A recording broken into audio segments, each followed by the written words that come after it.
আসসালামু আলাইকুম সুপ্রিয় দর্শক, welcome back to my channel cooking world. খুবই সিম্পলভাবে আজকের এই টক ঝাল কাঁচা আমের রেসিপিটি আপনাদের সাথে শেয়ার করব। চলুন কথা না বাড়িয়ে আমরা আজকের রেসিপিটি দেখে নিচ্ছি। প্রথমেই আমি এখানে 4টা আম নিয়েছি এবং পরিষ্কার পানি দিয়ে আমগুলোকে ধুয়ে পরিষ্কার করে নিচ্ছি। এবার আমগুলোকে আমি ছিলে নিচ্ছি।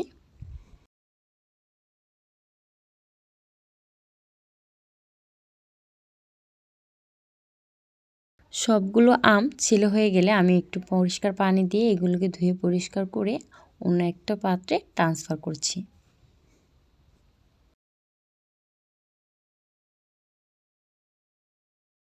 আমগুলো পরিষ্কারভাবে ধোয়া হয়ে গেলে আমি একটা গ্রেটারের সাহায্যে আমগুলোকে কুচি কুচি করে গ্রেট করে নিচ্ছি। আপনারা চাইলে একটা ছুরি বা বটির সাহায্যেও এভাবে গ্রেট করে নিতে পারেন।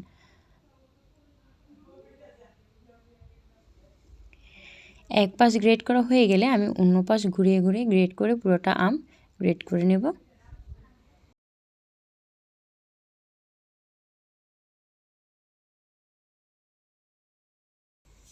এবার একইভাবে আমি সবগুলো আম গ্রেট করে নিচ্ছি।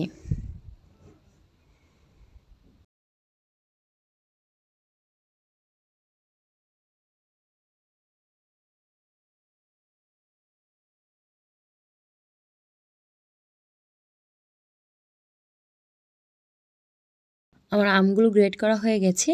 এবার আমি ভর্তা বানিয়ে নিব। ভর্তা বানানোর জন্য প্রথমেই আমি গ্রেট করা আমগুলোকে এক সাইড করে নিচ্ছি। এবার এখানে আমি শুকনো মরিচের গুঁড়া নিয়ে নিচ্ছি। এগুলোকে ভালোভাবে গুঁড়ো করে নিব। এবার শুকনো মরিচটা গুঁড়ো করা হয়ে গেলে আমি একটু লবণ দিয়ে শুকনো মরিচের সাথে একসাথে মিক্স করে নিব।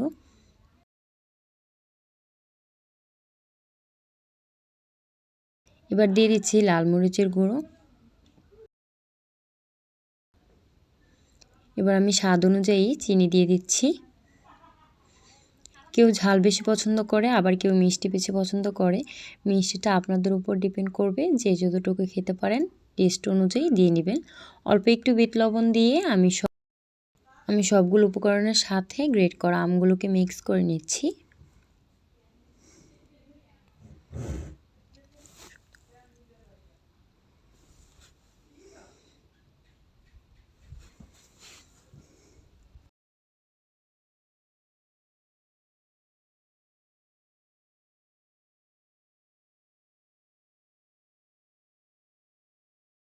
লবণ মরিচের সাথে আমগুলোকে মেশানো হয়ে গেলে আমি এখানে 1 কাপ দুধ দিয়ে দিচ্ছি। এবার দুধের সাথে আমগুলোকে একটু মিক্স করে নিব। এই তো রেডি হয়ে গেছে আমার টক ঝাল মিষ্টি আমের ভর্তা। তবে বন্ধুরা, আমার আজকের রেসিপিটি আপনাদের কাছে কেমন লাগলো অবশ্যই কমেন্ট বক্সে জানাতে ভুলবেন না। এবং আমার চ্যানেলে যারা নতুন আছেন অবশ্যই আমার চ্যানেলটিকে সাবস্ক্রাইব করে দিবেন। সবাই ভালো থাকুন, সুস্থ থাকুন। আল্লাহ হাফিজ। আসসালামু আলাইকুম।